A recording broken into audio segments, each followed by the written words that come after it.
Here, make I'm off at your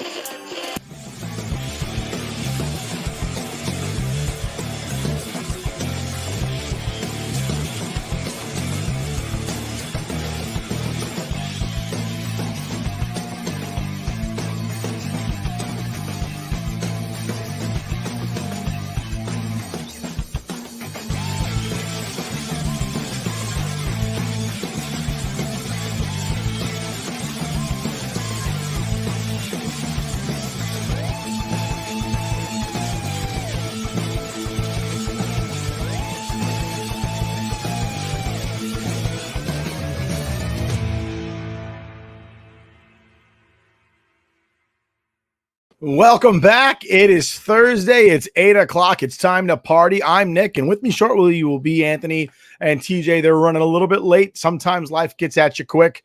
But this week we have a special guest to talk to us about. We're going to talk about life experiences managing. We're going to talk about a little baseball, what the manager means to the game. We're going to talk about a little football, a little bit of Jets, little Giants, little Broncos action. Please welcome Dennis to the show. Den, thanks for coming. Welcome. It's good. It's good to be here. Thanks for having me on. Oh, absolutely. Absolutely. So this week was an interesting week in the land of sports.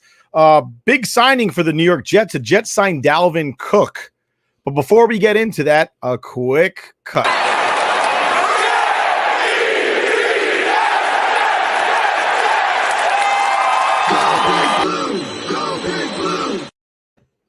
So the Jets signed Dalvin Cook to a one-year contract up to somewhere near $8.6 million. And if you get all the incentives out the way, what are your thoughts on that signing? I like the signing for the Jets. If you look at Aaron Rodgers and history in Green Bay, he has last year had Aaron Jones and A.J. Dillon, and this year he's going to have hopefully Dalvin Cook and Bryce Hall, right? I mean, it's like a nice little 1-2 combination in the backfield. I like what the Jets are doing, man. I know you're a New York Jet fan. I know the New York Jet fans are very skeptical. You know, they always get these big name quarterback and they come in and they don't get them to where they need to go, which is the Super Bowl. But I think with Robert Saleh, I think with the defense another year under him, I think with the veteran quarterback, I think with the addition of Cook, Hall, Wilson, I think they're going to be good, man. I think they're going to be good. And from location down at Tobacco Road, North Kakalaki, TJ's trying to get on. It looks like he's having a little bit of connection issues. Obviously, being in the middle of nowhere, United States of America, it's a little bit rough. But he's obviously down there at the Coastal Bar in North Carolina. Take your shirt off, wave it around your head, spin it like a helicopter. Welcome to the show, T. I just like seeing that face. Yeah. I think he's frozen. It's all good. Get some Wi-Fi down there, buddy. But I think the Jets' biggest, obviously the acquisition of Cook is great, especially with Breece Hall coming off of a ACL tear last season against your Broncos. I think that this year, him staying healthy is going to be a big deal, obviously. Hold on. I don't even know how this is possible, but TJ's with us twice. Nice. TJ's actually looking at himself right now. This is bizarre. I don't know how this is working right now. I'll remove the other one, make you feel a little bit better. Welcome to the show, T. Thank you very much. I appreciate it. On location. Absolutely. What's up, Skip? What's up, man? How you doing? Not bad, not bad. Just ate some dinner in Myrtle Beach. Kind of walking it off. That's good. Yeah, that's a good thing right there. Walk it off. So I'll drink to that. Cheers. Cheers, boys. Cheers, absolutely. But we were talking Jets signing Dalvin Cook. What are your thoughts on that, T? Dude, I love it. Why not? It's not my money, right? You're gonna roll the dice with somebody that's it's this guy. I understand the reasons not to. People are saying he's a has-been, but until he proves that he's like done, why not roll the dice with him and give him a shot? What do we have to lose, dude? It's a one-year deal. He's what? He's 28. They're like, oh, he's past his prime. What do you mean? Prime. Emmitt Smith-Rand's he was like 38. What are we talking about? They're built different now, but I agree with you both. I think it's a good move for the Jets. You're right. They are built different now, but the difference now between then and now is two two very large differences. One, there's more turf than there is real grass these days than there was back then. 30 years ago, 25 years ago, it was almost everybody had grass. And now it's like a lot of teams have grassy turf, which it is what it is. And now they're starting to go back to grass, natural grass, because they realize that grassy turf isn't that great. Especially, I guess they're looking into the idea of like, well, grass, you have to have a grounds crew that takes care of the grass. That costs money. Oh, you're right. But if you also have a fucking running back or a quarterback that tears his knee apart and you owe him guaranteed money to not work at all, I think that costs more money than the grounds crew for the season. Oh, absolutely. That's what it is that this grassy turf stuff is causing injuries. Yep. And the players are complaining about it. It was actually, I think it was a pretty big deal. Correct me if I'm wrong. A pretty big deal in the Super Bowl was that grass that was miskept a certain way. I don't know, but it was slick. Yeah, but either way, the grassy turf has become a problem, and a lot of these players are calling for it to be taken off. And you're going to listen to your players because, like you said, you invest a lot of money into them. You want them healthy and playing for you. The second big problem with the league right now, or not a problem, but the difference between then and now is there is no workhorse running back anymore. They're talking about, oh, the guy's got so many carries. Honestly, who runs the ball like that anymore? Does anybody you'll see a guy in the NFL today throw for 50 attempts in a game. 45 to 50 attempts is not crazy. 35 years ago, 30 years ago, 25 years ago, 20 years ago, 50 attempts is nuts. That's crazy. But you'll see it now. So like the whole concept of a running back being done at the age of 28, I mean, I'm not going to sit here and I don't understand. I don't look down on erring on the side of caution because, yeah, he could be done, but he could also run for another 4 years. It's really a win-win situation for the Jets. Like you said, it's 1 year. It's $8 million. He's 28 years old. He goes off. You win a Super Bowl. Good for you. I mean, and if he doesn't go off, you have Hall, who we've seen do it last year. Well, you know what? Before his injury. So, I mean, I think it's a win-win for the Jets. That's the one thing you do want to see, though, is players want to come here. And it doesn't matter if they may be at the age of, do we take a flyer on this guy or not? When players want to come here, and that kind of creates a tradition of, hey, this is the team that I want to go to. Let's try to get other people to come over here. It's just not even, you don't even need to start a winning tradition, just a tradition of, players want to be here. They want to be in New York. They want the glitz and glam in New York. Okay. They want to come in. The Jets are willing to spend money because that's all you have to do. You're not losing draft picks. You're not trading players. You're spending a little bit of money on somebody that may well have 1,300 yard running season. Well, why not? Even if he has 700 yards and he's split between two other running backs, who gives a shit? It's just positive yards and it's money. We didn't give up anything. You're not giving anything up. You're spending money that, I mean, as fans, we paid into that money, right? So I think we're allowed to be like a little unfrugal and just throw that money around a little bit. And the band is back together. Rook's on the show. What's going on, boys? What's up, Rook? What's up, man? What's up? So Rook, we're talking about the Jets signed Dalvin Cook this week. Big news. What are your thoughts on the sign? I think it's pretty good for them. I think it's a backup plan for in case Breece Hall isn't himself ACL injury. Is that what it was? Oh, yeah. Or post. Yeah. Well, if he's not himself what I mean is if he's not his former self, as he would be post ACL. I mean, I think it's a good backup plan. And I mean, what do you get him for $8 million? Right? Is that what he signed for? 1 year? Well, it ends up being $8 million if he hits certain incentives, which is a great deal for the Jets. Dude, I hope we pay him $8 million. Yeah, and that's a good deal. I think it's 8.6 if he hits all of his incentives. It becomes 8.6 million. Which is a my wife just handed me a shake. Which is a positive for the Jets. And then they're going to say, and then they say, chip, man. Where are you in Myrtle Beach right now? Yeah, I'm currently at Barefoot Landing. We just had dinner at the Italian restaurant Umberto's for my father's birthday. Today's his actual birthday, so shout out to my dad. Big Tom, happy birthday. Happy birthday, Big Tom. I'm not going to say it because we already had a private moment, he and I, earlier today. So fair enough. But I will send him the well wishes. And another happy birthday. I already did it. I didn't know you were like reserved with your happy birthdays or greetings in general. No. It's a private moment between me and Big Tom. Like I don't want to share it with the world. It's just between me and him. Like a backroom kind of deal, a stall moment, if you will. Truck stop.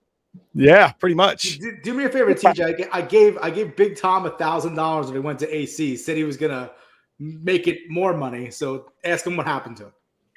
Yeah, it's on layaway. You can have a little bit now, but you just gotta wait. Like every couple months, you get another installment of $10 a piece. He's like, give me another $1,000. I swear this time I'll make it 3. Dude, you know what's sick is he does win a lot when he goes to Atlantic City, so I can't even mess with him. Like, I would love to rip into him for making statements such as that, but yeah, I mean, you can ask my brother and my cousin. My father just sits there and rakes. Big Tom Doyle, the Bernie Madoff of AC. Pretty much. So, quick story. Quick story about Big Tom. All right. So Big Tom Doyle has 2 degenerate sons. Right, real degenerate low lives. Okay. And they're such degenerates that every golf cart they get on in the New York City area, the Staten Island, Brooklyn area for the most part, they write Tom Doyle, town drunk on the roof. So I go golfing with TJ and his dad and like the superintendent of like the sanitation department for the Emerald Society because, you know, I'm Irish. And I wear green. But I go golfing, and TJ goes, Nick, look up and point and just say out loud, Tom Doyle, town drunk, in front of my father. Watch what happens. So there's nothing on the golf cart. We're at the Diker Heights golf course. Pretty nice golf course in Brooklyn. You know, in the Bay Ridge area, Diker area of Brooklyn. And I look up and I point and I go, Tom Doyle, town drunk. And Big Tom's like, no, you did it here too. We work with these people. What's wrong with you? It was at that moment I realized I didn't know the backstory. He just told me to do it. And as a loyal friend that I am, I just did it. I didn't ask questions. And then Big Tom proceeds to tell me that on every golf cart in Staten Island, it says Tom Doyle, town drunk, written in the roof of the golf cart. I can't take credit for all of those, but I can take credit for some of them, especially the few down in Myrtle Beach, South Carolina, and a few in the Pinehurst, North Carolina area. Just saying, sorry. Tradition is tradition. It's funny stuff. Happy birthday, Big Tom. We love you. Oh yeah. So other than that, I'm just absolutely getting hammered, wasted, drunk off my face, as if I didn't miss a huge net with a penalty kick to win my team a national title. Megan Rapinoe, suck it. Sorry, I had to get that in. We took last week off. That was last week off. We could talk about it for a second because that was so ugly. Disgusting. And the thing is, she was happy, right? Because she hates America. No, so she like laughed it off in one of those, like, you know, when your kid gets embarrassed for the first time and he doesn't know what to do or she doesn't know what to do. Yeah, I saw like that. I don't know. I'm gonna smile because I don't know. Like I may have shit my pants and everybody's looking at me right now. Like that was the Megan Rapinoe. She kind of like laughed it off and then she was like sobbing on the side. And at that moment, like she had to realize this: you're retiring. Nobody's going to care about it. It doesn't matter if your opinion fits the agenda that, you know, ESPN and the liberal sports, you know, the modern liberal sports push is going for. No one's going to want to hear from Megan Rapinoe because she's done. So it had to set in the realization that like that missed kick sealed her fate. And that's what she's going to be remembered for. Bitching and moaning, taking a knee when it had nothing to do with her. And then, you know, this last little bit is sitting there actually saying that, oh yeah, you know, transgender belong in women's soccer, but I'm also retiring, so I won't have to play against them. So good luck, girls. You know what I mean? So it's a fitting end to the Megan Rapinoe nonsense. Calm as a motherfucker, huh? That's a sound It really is. fight right there. If I ever heard one. It's one of those moments I wish we were on ESPN. Just so, like, if we were on ESPN, not that they're a better network than we are fantasy sports, but just so that the whole ABC Disney world could hear "Karma is a motherfucker." That sums it up quite eloquently. The only thing missing was the illustrious crotch shop. Oh. Speaking of crotch shops, huge shout out to my buddies over here. And it's hanging in my closet right there. It's right, if I can, right there. About a week and change ago, I made a comment on Twitter about, it was Triple H's birthday, and there was a picture of him wearing the DX football jersey that says degenerate on the back and suck it on the front and the number 69. And I always, as a child, I always wanted that jersey. And I tweeted something along the lines of, God damn, I always wanted that jersey and I never got it. Damn it. But happy birthday, Triple H. And a week ago, my buddies come up to me, hey, we got you something. I open up the bag, and what is it? A DX football jersey, like legit. I'm like, you sons of bitches. I can't believe you did that. And That thank was you. all rough. Yeah, it was funny. I went on eBay immediately when I saw that tweet. I was like, I'm gonna get this for this guy. I'm gonna make sure he has it. And then I looked on it. I found it. I put a bid in, and then I totally forgot that I put the bid in. So like 7 days later, I get an email. You won the eBay bid. No one else bid on it except for me, so it was pretty easy to win. But And I was happy listen, to get it for it, buddy. Nick, you gotta realize that the guy he bought it from was called the real Hunter Hearst Helmsley. So you never know. It might be sports memorabilia. Actually, his name was X-Pac.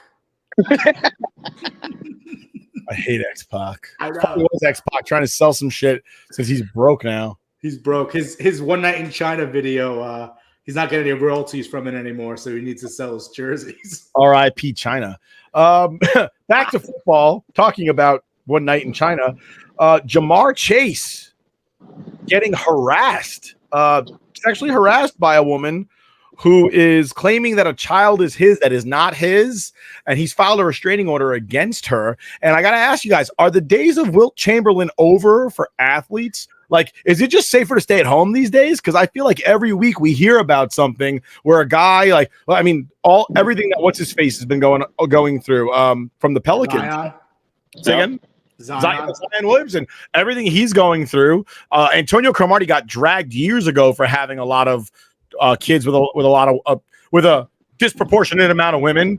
Not that I'm saying there's anything wrong with that. I'm not here to judge, but that's not my life, and I don't have to raise those kids. And Antonio Cromartie has custody of like 9 of his kids, which is like, holy cow! Like, for a father to get custody of that many of the kids, like with different mothers, like, Who are you banging, huh? I mean, Well, I think at this point, with the Hollywood-ish style of living that these athletes now have, right? And I would say the lawsuits that come out, not really in the athlete's favor ever. Like, put it this way, I believe it was Drake, after he had a one-night stand with some chick, put hot sauce in a condom that he was done with, and then she tried to dump it in herself and burned herself. Obviously, the hot sauce was there to prevent such female from trying to get knocked up with that kind of $1 million seed, right? Multi-million-dollar seed. And then she has the gall to sue him, and that's a real deal. Like, that's an honest lawsuit.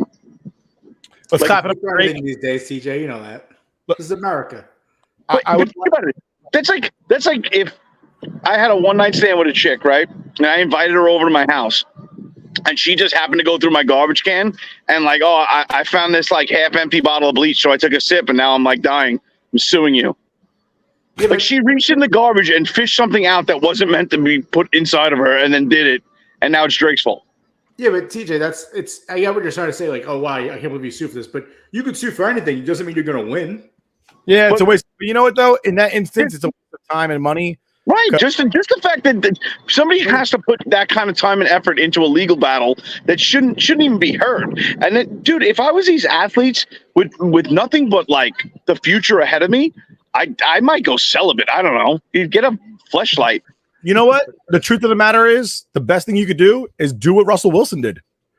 Date somebody in the same station of life as you. If you're a multimillionaire, go find yourself a multimillionaire to go date. Because Russell Wilson's been with Ciara for a long time. But even if they weren't together, that relationship is far safer than him banging some rando that he meets on the road. They probably both signed prenups to protect each other's assets. But at least in that instance, you don't have to sit there and worry about saying like, hey, I really would like a prenuptial agreement, because you're both in the same boat. That's what I'm saying. They probably both decided and agreed upon it. Well, I'm saying normally it's okay. like, hey, I want a prenuptial agreement, and she's insulted because she's worth nickels on the dime, and like you're worth billions. Regarding the lawsuits, though, TJ, people you have to pay filing fees, like $300, $350 a filing fee. So they're paying for it. It's their money. They're losing that money. If you lose that case, so be it. You're paying that attorney, and you're paying for the attorney fees. That's how You know what it works. That's how the court makes their money. You know, Right, but it's the fact that you then have to, the person that's like somebody like in Drake's situation has to actually pay to retain a lawyer for a frivolous lawsuit. That like it's like it shouldn't even be heard. It shouldn't even be allowed. Like you should get laughed out of the lawyer's office when you try to file something like that. But at that point, you file a countersuit and you file for attorney's fees, and you make her pay you. I'd like to hear what Dennis has to say about this. Sorry, that's all right. You're all good. You know what the bigger problem is, though, is that they bring these lawsuits, whether they're bogus or not. You're still running the person's name through the mud. I mean, look at, and I'm not saying that he was right, he was wrong. Look at Trevor Bauer. I mean, he's up over in Japan or with Korea, wherever the fuck he is playing now. And I mean, what did he do? He had some, according to the what was released. And again, I don't have all the information, so I don't want to say that he was right or wrong. But apparently, he's not in jail, so he couldn't have been wrong. He just had, I guess, rough sex with a girl. I mean, I don't know. Again, I don't want to get into that. I'm just saying he's not in jail. I mean, if he raped a girl, he would be in jail, no? So he's not in jail. So, and it kind of, he'll never pitch again in MLB, ever again. Right. At least I don't think so. Dude, I mean, any team's taking that risk. On top of that, look at what's going on with Juan DeFranco. Now, reading these stuff, it looks like he's in a whole heap of shit. Oh yeah. So I mean, I don't know. Here's a different story, but I'm just saying. Get into wonder. The celebrity has more to lose, in my mind, because if you're not guilty, your name's through the mud, and you could be excommunicated from whatever professional sport you're playing. And obviously, if you're guilty, you everything that you deserve. Legitimately, you're in a better situation if you just go the Deshaun Watson route and say, yeah, I like getting massages, and yeah, I ask him for sexual favors, and you pay him off, and you know what? At least your career won't be over. Because, dude, the perfect example is look at the Duke kids. Those kids are named in the mud, bro. They can't work at 7-Eleven, and they did nothing wrong in the end. Go to Vegas, and you get a hooker legally, okay? Not Vegas, outside of Vegas. Yeah, that general area. The area, But Dalvin Cook is in a situation right now where somebody accused him of assaulting her and trying to pay her off and all this stuff. And he came out, he's like, none of that's true. And now all of a sudden, like immediately the first day, everybody was like, oh, I don't want him on my team now. I don't want him on my team. And then like about 6 hours later, a reliable source in the football community came out and was like, we spoke to the courts and the court said they threw this out because it's not founded. And then everybody was like, well, he's still guilty. What? And to the point where people are at meetings today. They're in the media pulpit talking to Robert Saleh going, are you concerned about Dalvin Cook being suspended? And they asked Dalvin Cook that today after he was introduced, after he signed his contract. Are you concerned about being suspended? And like half the fan base was like, for what? And then like the other half was like, oh, because he got accused of paying off that girl for assaulting her, blah, blah, blah, blah. And everybody was like, yo, that didn't happen. Like, you guys can sit there and continuously say that it happened, but it didn't happen. Even the court came out and said it didn't happen. Right. Like, I feel like that's seen in A Few Good Men where he's like, you had the judge saying he was an expert. Right. So like, the court of public opinion always outweighs with the actual court. Absolutely. But honestly, with all the things that are going on with athletes, especially now with this Jamar Chase situation, and multiple situations, I think that the days of Wilt Chamberlain are gone. The whole, and everybody knows Wilt Chamberlain's biggest record in the history of his life is not 100 points in a game. There might have been 100 girls that night. But it's just between diseases that you could catch, paternity lawsuits, having your name dragged through social media, which is now the media, right? Social media is potent as ESPN at this point. Too much to lose. It's way too much to lose. Guys, if you're a professional athlete and by any chance you happen to see this, stay home. Just stay home. Or go find yourself a celebrity to date that has more money than you do. Go find yourself a Taylor Swift and go date her. And until you can get there, give yourself the old low five, play a little Call of Duty, sit on a block of ice. You know what it is? For if any woman is watching, post-nut clarity is a thing. Men are crazy. And you get a little post-nut clarity, and all of a sudden your brain works on all cylinders again. And you're like, wait a second, what the hell was I thinking about just now? That's You sick. got to get the poison out. That's it. Sometimes the poison has to come out. Exercise the demon.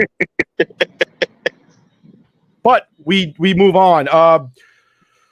I'm trying to think of anything else that happened in sports in football this week. Did you guys happen to catch the Johnny Manziel documentary? I did not, but I was going to say Zeke signed with the Pats, but nobody cares. Who? Oh, the Ewok looking guy. Right. The guy who he looks like the cheerleaders from The Longest Yard with his crop top. In other football news, the Jets canceled their practice with the Bucs today, and Buccaneers media and the Buccaneers fans are very upset about this for some reason. I don't know why. And they actually practiced on the Giants field. And that was cool. And speaking of the Giants, and I asked you guys about this in my tweet earlier today. Remember Jeremy Shockey? Whatever happened to that guy? You guys loved him. And then I don't know what he did. I think maybe he voted for Trump or something, and you guys just don't even talk about him anymore. No, he won a Super Bowl with the Saints a couple years later. That makes him a bad guy? No, he's not like he's not around anymore. I have he was a fun Giant, but he wasn't he's not like a Hall of Famer or a legend. I have friends that travel down to Baltimore. The Giants are playing the Ravens, and my friends went down for the weekend, so they were Saturday night. They're hanging out at a strip club in the Baltimore area, and who's sitting there at a booth but Jeremy Shockey just throwing money around, and nobody's like noticing that he's there. So my friends are obviously there for the Giants game, and they walk up to him like, "Oh, Shockey, what's up, man?" He's like, "Yeah, what's going on, guys?" Like, "Yeah, we're huge fans." Like, "Oh, awesome, thank you." And like they remember, like they were like, we walked away from the booth like, "Yo, don't you got to warm up? Like, don't you have to like kind of get back to it's like 1 a.m., bro. You got a game tomorrow or today." Jesus, that's crazy. He's probably still at that same strip club right now. I was going to say that he might still be there. What was that, Ben? Doesn't he have a ring with the Giants? He does, but he didn't play in the game. He was injured that year. They actually played better when he got hurt. Yeah. All I know is that Giants fans talk about Victor Cruz like he was something special, but Jeremy Shockey can go fuck himself, apparently. I don't get that one. Well, seriously, I agree with that one. He wasn't on that Super Bowl team. He was hurt, and the Giants actually played better once he got hurt. And all I remember is in 2007 when they beat the Patriots, the undefeated Patriots, they had the confetti falling, and they were showing Jeremy Shockey just sad in the booth, like just by himself. He wanted to be there. Yeah. I'm just saying, Victor Cruz wasn't shit, all right? He was just like a cute story because he was a practice squad guy and ended up playing for the Giants. And then at some point, if I remember right, you guys started talking about having the best duo in the NFL, and I was like, big boys play on the outside, and I don't remember if it was Roddy White or Julio Jones that said that, but they were right. Just so you know, big boys play on the outside. I'm not gonna say to defend him, waste too much time on this, but he had a decent Giants career, so he got hurt. His career got cut short, but he won a Super Bowl at least. He was part of that Super Bowl winning team, so give him some respect. As a Giants fan. He had a cute Giants career. I wouldn't say he had a decent one. He had a cute one. He was cute. I was going to say his Giant career wasn't that awful. I mean, we've seen worse. It wasn't bad, but you guys sit there and revere the man like he was fucking like he. You made him. You tried to make him your Wayne Corbett. I don't revere anybody. I can give a shit about Victor Cruz and the Giants. So. Let's talk about the Broncos. What's with your coach and his obsession with the Jets? His obsession is that Mr. Hackett there is a piece of shit, and he's right. What a bum. Hackett. So no way. I don't even want to see that guy's face. So the question I have for you, Aaron Rodgers made Hackett. Let's be real about this. Aaron Rodgers made Hackett, and he's going to make Hackett again. That's fine. I'm all right with that. Yeah. And Hackett, if Sean Payton goes to the Broncos right now, I couldn't believe what Hackett did last year, and I was on board for Hackett. If you go back and look at my tweets and my posts, I loved the hiring of Hackett. Loved it. And then he got in there, and Payton is right. Sometimes the truth hurts. Payton was right. He turned like a Rolls Royce into like a Toyota Honda. A Rolls Royce? I don't know what he was doing. A Rolls Royce? Yeah. That team with Jerry Jeudy, Sutton, the backfield, they should have been rolling up and down the field. With Russell Wilson at quarterback? Yes, with Russell. Are you kidding? Russell Wilson's a good quarterback. I don't know what you're looking at. He left Seattle. They treated him like Hackett. If Pete Carroll wasn't an idiot, he would have 2 Super Bowls. I'm just saying. Well, he put the ball in Russell Wilson's hands, and Russell Wilson lost the game. I don't know what that's like. It's like, here, we're at the 1-yard line. I have a 900-pound running back who will not get tackled. Let me throw the ball. You're right, but the guy who threw the ball is your quarterback now. What? So the guy who threw that ball is now your quarterback. I have no issues with Russell Wilson. They had to make the move. They paid him. I'm fine with it. He's a good quarterback, but in that situation, you're running the rock. It don't matter if your quarterback's Tom Brady, Peyton Manning, Daniel Jones, Aaron Rodgers. I don't know. Quarterback's Michael Vick. I might drop back. You're running the ball there. If Doesn't my matter who your quarterback is. You don't even need a quarterback. drop back. The quarterback can sit on the bench. Like I said, if my quarterback's Michael Vick in that instance, I might throw the ball. No, you're not. You're not throwing the ball. I might drop back to throw the ball. He may not throw it, but I might drop back to throw the ball. But what are you looking for on the Broncos this year? The problem with the Broncos is they're still the third best team in that division. I have the Chargers ahead of them, and I have the Chiefs ahead of them. So I don't know, a 10-7. I'm fine with that. They're not better than the Chiefs. I'm not going to sit here and pretend that they're better than the Chiefs because Mahomes is out of this world. I'm hoping that he gets hit by a bus and just breaks a leg and is out for his career, and then we'll be all right. But otherwise, 10. I'm good with like 10-7, 11-6. I'm good with that. Maybe sneak in and get a wild card. I mean, they need to win. They're going to lose week 5, so you got to consider that a part of your. I'm not even going to get into it. I'm just going to let the play and Nathaniel Hackett do the talking for that one. That bum. Can I say this about the Broncos? The Broncos had a really good defense last year, no? Yeah. Not to interrupt the Broncos talk, but I'll catch you guys later. Apparently, we're moving along, so. Peace, TJ. Right. Enjoy your trip. Happy birthday! Happy birthday, Big Tom. Thank you very much, gents. Appreciate it. Have a good time. Thank you. Thanks, Nick. All right, guys, have fun. I look forward to at least listening to the Jeter debate coming up in the Yankees segment between Nick and Dennis. I think you're going to be disappointed. I'm going to agree with Nick here on that one. I think there's going to be some disappointment. TJ, tell Big Tom take it easy tonight. Will do. Catch you boys later. Enjoy the rest of the podcast, guys. Thanks for joining us, then. No problem. Anytime. Later. That being said, we'll have everybody's gone. We're going to have a quick word from our sponsor, and we'll get into baseball next. Fantasy Sports Corp and Underdog Fantasy have teamed up to start your fantasy season off in the win column with Best Ball. What is Best Ball? It's quite simply the easiest way to win. No team management, no trades, no waivers. It's their biggest contest ever, and it has only gotten bigger. You simply have to sit and win. You don't even have to set your lineup. Always get your best score every week. Just enter a contest, draft your team, and Underdog will do the rest. What could make this even better?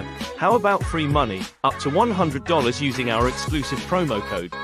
Go online now and use the promo code Scoreboards to double your deposit up to $100. You tell them Gingerbread sent you. Good girl.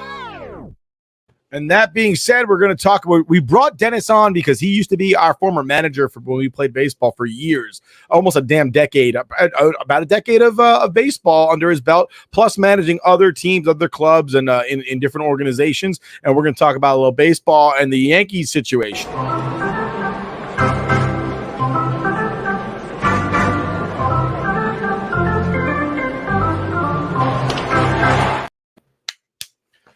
So, Dennis, a lot of time managing a lot of teams, egomaniacs, people that can't unlock their talent, a couple of people, a couple of hotheads, some people that just don't seem like they're into the game. They're off in la land. As far as managing a sports team, and you've done it in baseball and you've done it in football, you've coached football as well. How much do you look at it from your angle as a manager to sit there when your team is not performing and say, that's on me because I'm not putting them in places to succeed, or sit there and say, we just don't have the talent? At what point do you see that? And when do you make that decision? I mean, you've been on all of those teams that I've managed for the most part. So you know exactly how I attack that situation. I attack that situation with motivation. You have to be able to motivate your guys to play. You have to be able to know each and every player, what gets them going, right? And you treat everybody differently. It's almost like teaching, right? Everybody learns differently. You have to approach everybody differently. Baseball and football, two different apples and oranges when you talk about head coach managing. I'll stick with the baseball part of it. I think it's, and remember, I've done this for a while. I think the manager of baseball is overrated. All right. All right, you have to be able to put your guys in the spot to win, right? What I always just say, Nick, during certain games, certain times, I'm putting my best 9 out there, and if you're on the bench, you're just gonna have to deal, right? Different situation though. They're getting paid to play. You guys paid to play, so I had to go about it a little differently. But in terms of MLB, manager's overrated in my mind, completely overrated, right? Because you need the talent in the Major League Baseball, and at our level when we did it, motivation mattered, manager mattered a little bit more. Not that much because you still needed the talent. But in the MLB, I think he's overrated now. Now, I think you need to do certain things throughout the game to help your team win. Manage the bullpen, manage your starter, get a feel. Guy's hot, maybe move him up a little bit in the lineup. A guy's cold, maybe move him down. I don't care what your name is. Your name don't matter to me. All right? Things like that. You have to read the room in MLB. Can I just say this? Aaron Boone does not know how to read the room. Aaron Boone knows how to read a computer screen and tells him about analytics, which I absolutely think has destroyed the game of baseball. Analytics, the numbers. Go home, okay? Go home with that stuff. Go away with that. Analytics are I've been cursing the whole show, so if I'm not allowed, that's on me. You guys got. No, you're good. Go ahead. Analytics are bullshit, man. That's some. You need to have some gut when you're making decisions in baseball. When you're writing out a lineup, you can't. You can't worry about people's feelings. You can't worry about this guy doesn't hit lefties. That's bullshit. Go away with that. Go away with those numbers. Go away with. I don't even know what they are. They're like ABC +2. Like, what are we doing? Well, BIP. What's a BIP? I think like that's my kid's bib. Like, go away. What does that even mean? If the guy either is good or he's not. Like Luis Severino, he sucks. What is he doing? He's still starting. What is that? What are he doing? What are the New York Yankees doing? Let's just run out. I don't care who's hurt. I don't give a shit. Bring up I want to see somebody else. I don't care who it is. I don't want to see him on the mound. Stick him in the bullpen. Let him be the long relief guy. I don't know. They don't even do that anymore. And what the fuck is an opener? Go away with that too. Ian Hamilton starting 12 games in a row for the Yankees. You suck, dude. Go away. Just go away with this stuff. With these new an opener. What is this, men's league baseball? When I used to do 2-2-2-1, that shit worked though. That kept you guys on fresh. What are they doing? What are they doing? I just listen. The Yankees need a new face in the dugout. The Yankees need a new face in the GM spot or the vice president of operations, whatever Cashman calls himself these days. I don't know. He's a little fucking troll. That's what he is. But he needs to go. They need. This is disgraceful. We are the New York Yankees, and we're 60-61 on August 17th. That is a goddamn disgrace. They throw all this money at Aaron Judge. The guy, you ever hurt toe? Are you kidding? Somebody would have hit him over the head in 1998. Imagine that. Imagine Aaron Judge on the 1998 team. I know he's good. Whatever. He hit 62 home runs last year. Good for you, Aaron. A hurt toe? I mean, come on. Well, I'm just annoyed with the whole team. I just am. I probably shouldn't get on Judge, but I just did. Whatever. I think you make a lot of good points. I would say that the reason that somebody like Aaron Boone relies on the analytics to push his decision making is because then the decision is not his fault. Right? So like if I make a lineup and I go, listen, the analytics say that this is what the lineup should be, then I'm kind of saying don't argue with me about my decision. The math says that I was right. The result says that the math is wrong. So it's not I didn't fail. The math failed. And that's why analytics are used in baseball to this point, is because owners are not baseball people for the most part. And they don't know what a good baseball player looks like. They know what charts and graphs look like. And if I could show you on a chart or a graph why a player is good or why they're special, down to the decimal, how they contribute to the money that you're going to make. So if you're an owner and I could say that you make $250,000 per every 10 wins that your team gets, then you want to know how much each player is contributing to each win, right? Because then the more 10-win sets you get, the more hundreds of thousands of dollars to millions of dollars that you incur. And that's why we have analytics, and that's why they have WAR, because they're saying basically like you contribute to 6 wins per season. Those 6 wins equal $11 million. Then you're worth $11 million. The only problem is that WAR is a fake fucking thing. And anybody that's an analytics person, I want you to understand this right now. Go look up how Baseball Reference and Fangraphs compute WAR and go find out where they get the numbers for positional adjustment and league adjustment. They are literally fake numbers that they just contributed in their head, where they were like, a shortstop is 6 points more important than the first baseman. According to what? You just made that number up. You're just saying that because in my mind, the shortstop for me, if the shortstop has a weak ass arm and the first baseman's a gold glove first baseman, a platinum glove first baseman, then that means that every time the shortstop throws the ball from shortstop to first base, it means the first baseman's cleaning up after his mess. But you're going to give more credit to the shortstop simply because he's standing there? You're telling me that IKF last season had a higher WAR simply because he played a bad shortstop than if he would have played a good left field or a good right field for that matter. Are you serious? That doesn't make any sense whatsoever. It's a fake thing.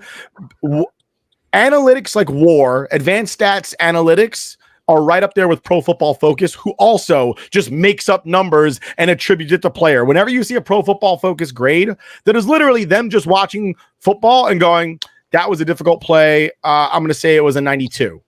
There's no rhyme or reason for why it's a 92. They just gave it an arbitrary grade. It's right now, sports and analyzing sports is like being an English teacher, right? And you're asking your students to turn in a fictional story. And you're sitting there going, this isn't creative enough. That's completely subjective. That's on you. Like, if you didn't like the story, then I don't know what to tell you. If my grammar is correct, then I deserve an A. I wrote it in English. My grammar's correct. APA formatting. Just because you weren't entertained doesn't mean it wasn't good. I mean, but that's what everybody's doing now. And it's all so that they don't have to sit there and take the blame for why they're a shitty manager. Well, he's a shitty manager. Absolutely. He never deserved the job in the first place. And Rook, I think you liked my I made a comparison. Somebody said you can't blame Boone. He was given just shitty ingredients and expected to make a 5-course meal. Yeah, this is meal. And I go, the problem is that he never went to culinary school. Yeah.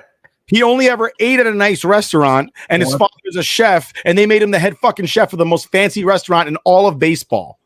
Yeah, basically. I was like, he has no business being the manager of the New York Yankees. None whatsoever. Well, my problem. Sorry. No. Sorry. My problem is just that he, like he said, he can't read a room. Like, he really can't. Like, every press conference, there's only 44 games left, right? I think there's 44 games left. Since like May, he's been saying, well, we have a lot of time this is right in front of us. It's now 44 games left. You're 60-61. There's not a lot of time left. You can't use that line anymore, but he's been using it for the last 3 or 4 months. And then secondly, when your team goes out there and has a one-hit game, you have one hit. I understand it was the Braves, but you can't go into the press conference and say, well, I saw a lot of good things from my hitters. What do you mean you saw a lot of good things? You guys had one hit. It doesn't matter if they had a good at bat. If one guy battled, doesn't matter. It didn't end up in a hit.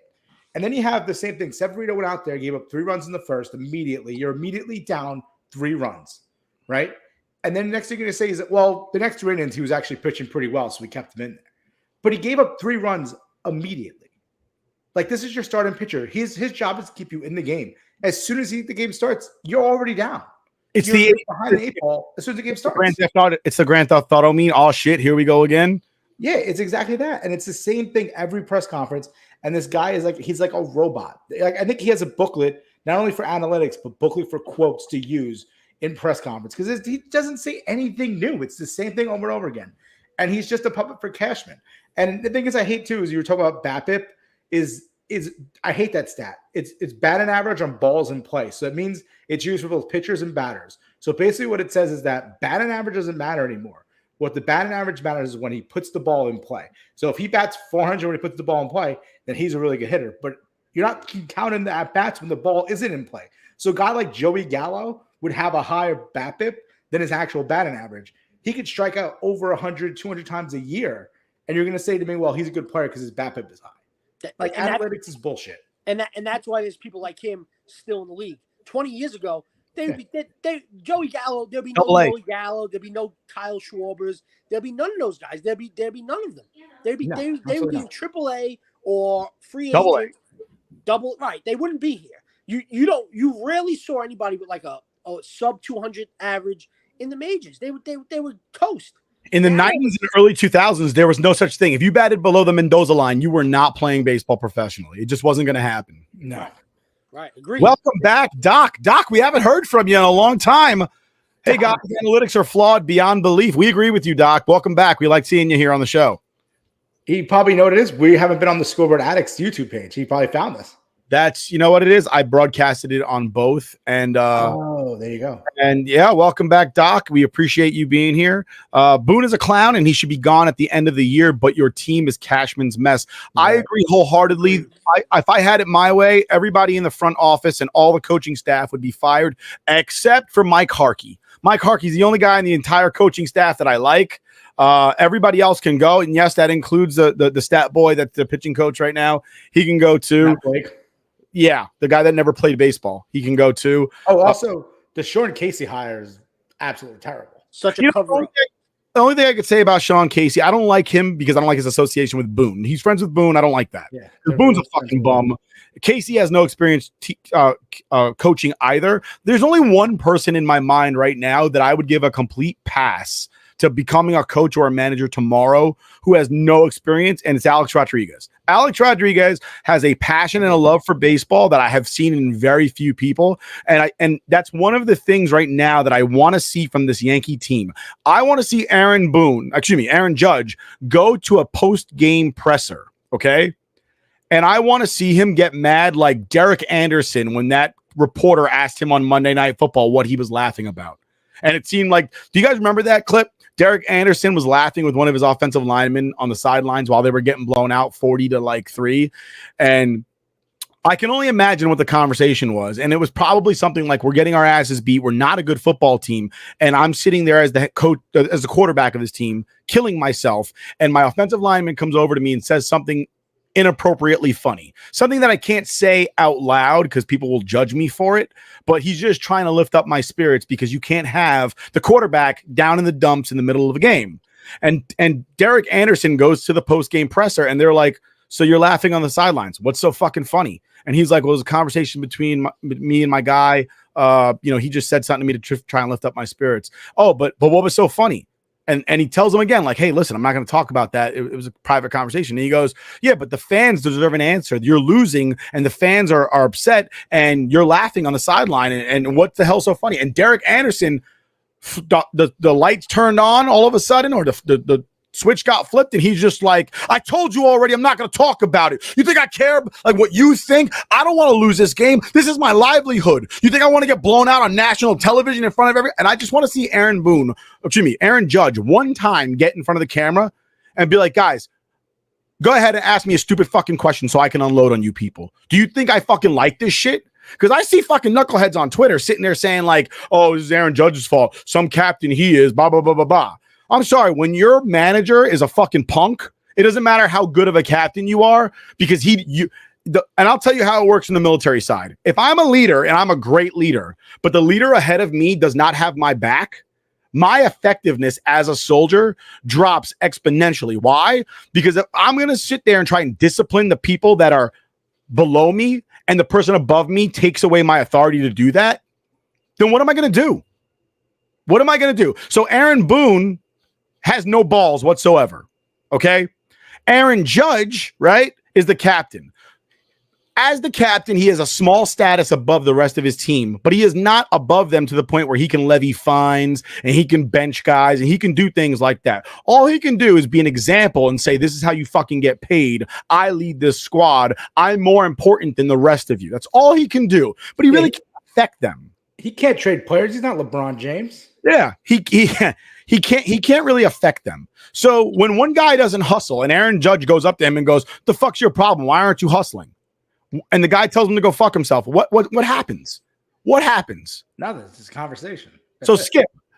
TJ was our captain of our team.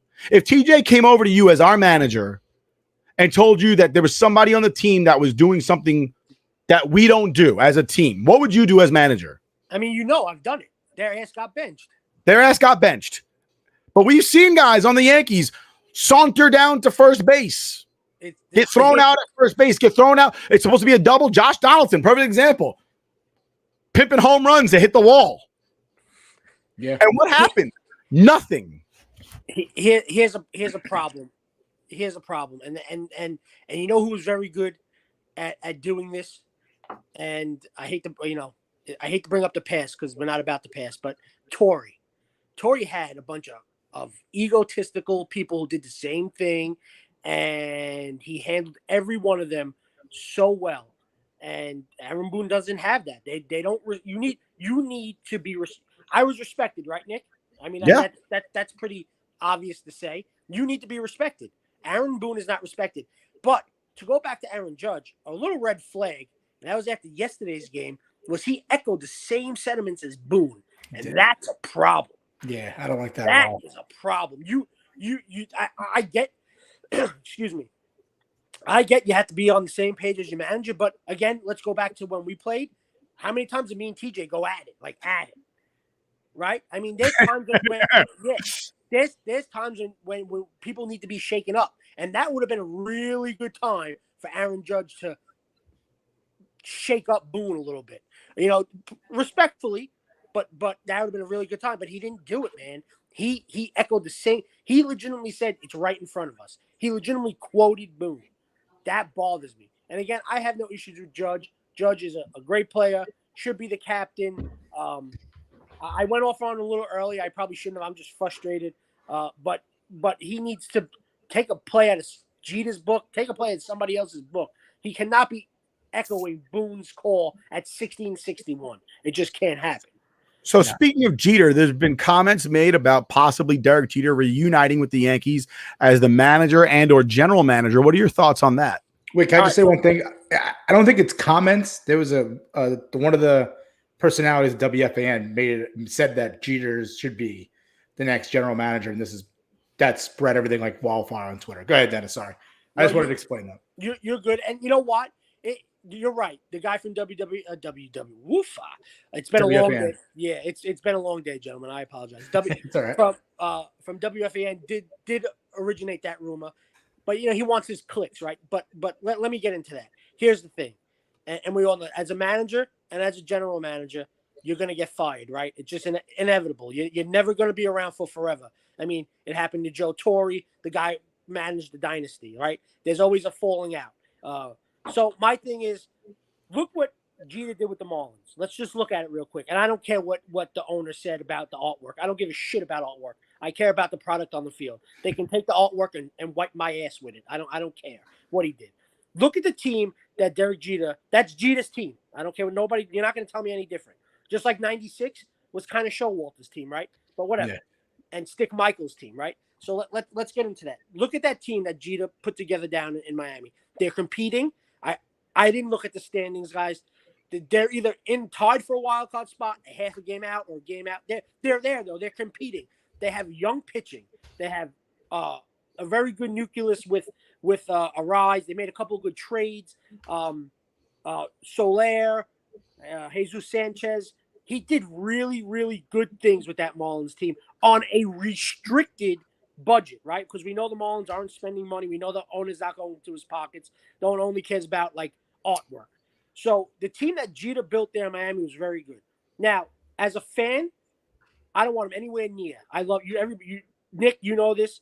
Rook, you're going to know this. Derek Jeter is my favorite player of all time. Love Derek Jeter. I don't want him anywhere near this mess right now. Okay? I don't want him as the manager. I don't want him as a general manager. I think he would be a better general manager than a manager, though.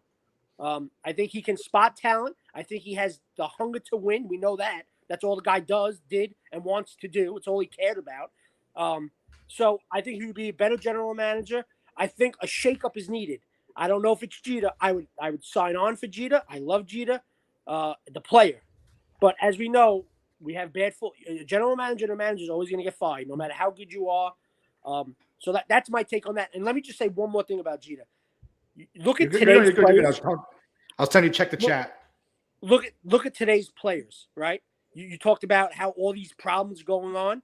That man, 20 years, lived in New York. didn't have a goddamn problem attached to him.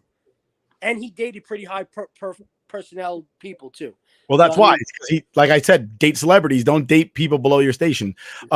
He never had a problem though. You got to respect that. Other than the gift baskets, but yeah, you're right. It's not a problem though. He said thank you. That's pretty courteous. The Marlins are tied. The Marlins are tied for the wild card, but I will say this: it's not really much to hang your hat on in the National League because they have a 63-59 record. So they're not actually blowing up any skirts. Not to mention everybody and their mother makes the wild card these days. So just be prepared for teams that are finishing 500 to make the wild card in the future. And your favorite team will then say that they're good enough. That's what's going to happen moving forward. Just like in football and basketball, where your team squeaks by, or even hockey too. You squeak by and you're in the top 50% of the league, but you're really not that good and you're not really competing for a championship. But your team will forever say, well, we're right there because we made the playoffs like the other 50% of the league. You know the difference, though? Let me tell you the difference. You mentioned basketball. The 8 seed, and I don't even say it. Don't even mention the Miami Heat. 90% of the time, more than that, the 8 seed, the 17, the 6, they get weeded out. In baseball, if you make the wild card, you have an absolute – if your team gets hot at the right time, you have an absolute shot to go to the World Series and win the World Series. That doesn't mean that you're a good team. It just means you got hot at the right time. Yeah, exactly. Listen, let me tell you something right now. And I'm sorry. Go look at the World Series winners for the last 10 years since they invented the expanded playoffs. It's been the same like 4 teams. I mean, it's only been 4 teams. So clearly that the wild card team's not winning it because it's been the fucking Yankees and they've been losing. So the Nationals won. They were a wild card. I was going to say the Nationals one time. The rest of the fucking Giants and the fucking Astros and the Red Sox. Yeah, that's true. I mean, you baseball is different than basketball, though. You, as a wild card team, you definitely have a better shot. I'm just saying is right now, the Yankees, if they make the playoffs, which is a big if, a very large if, they will sit there next season during the offseason and they will say, we don't need to get better. We made the playoffs. Real quick interlude from Doc. Doc says the team looks like it doesn't care. Stanton looks like an anchor, a contract anchor for years to come. I agree. The team looks like they don't care, Doc. However, I don't agree with Stanton being a contract anchor simply because the Yankees are worth, $8 billion. And I should never have to hear about somebody making too much money to the point where they can't spend more money when I spent $20 for a freaking steak sandwich just 3 weeks ago. Doc also said he agrees with my point about Judge standing up and saying some stuff, but regrettably, he doesn't think that he has that in him. It makes him wonder about the captain thing. Rook, what are your thoughts about Jeter possibly being the GM and the or manager? Real quick before we got to get going. Yeah, I don't want to spend too much time on it because we don't have much time left. But I do want to say I agree with Dennis. I don't want to see Derek Jeter because if it goes bad, fans are going to be asking for. You're not going to remember him as the Yankee that you beloved. It's going to be more of the GM that screwed up our team even further. So my other thing is too with the Yankees is that what happened last year, they were 4 games to the World Series. Granted, they got swept. That was a problem for the Yankees because that showed Cashman that this roster was good enough. They just needed a little bit more. This offseason, what were their big moves? Re-signing Judge, who was already on your team, and spent a ton of money on him, and signing Rodon and spent a ton of money on him, and he hasn't done anything because he's been injured the entire time. The issue is Cashman. He didn't make any really big moves to improve this roster, and that's what the Yankees where they are. As soon as I saw what their moves were in the offseason, I had a feeling this season was going to be terrible. I don't really watch them as much as I used to because the kids and everything, but I'm actually happy I'm not watching Yankees as much as I used to because it's brutal. It's boring. It's not any good. There's no entertainment to it. They can't score runs. It's miserable, and this is all Cashman's fault. I'll tell you right now, I've gotten in my old age, I watch a lot of clips of sports simply because I've gotten to the mode where I do still care about sports. And the minute I get to the point where I'm physically angry while watching, I just turn it off because I'm 36 years old. Why do I need to get it's going to make me mad? And I guess the easy answer is to say, well, why do you got to get mad? But I do. And because I do care, they represent my town and I don't want my town to look foolish. And, I get physically angry when I watch the Jets or the Rangers or the Yankees and they look like ass. I just turn it off because I'm going to start breaking things in the house because I'll throw a fit. I'm like Frank the Tank, except about 150 pounds lighter, and I watch a team that's won the World Series in the last 30 years. But we're all out of time. Dennis, thanks for spending this time with us. It's good to see you, Skip. Yeah, you too. Thanks for having me. I appreciate you taking the time with us and giving us your thoughts on all this Yankee mess. Rook, Thanks for getting over your headache. Guys, stick around for after the show. We'll chat for a bit. Yeah. But from all of us here at Scoreboard Addicts Podcast, we'll catch you next week.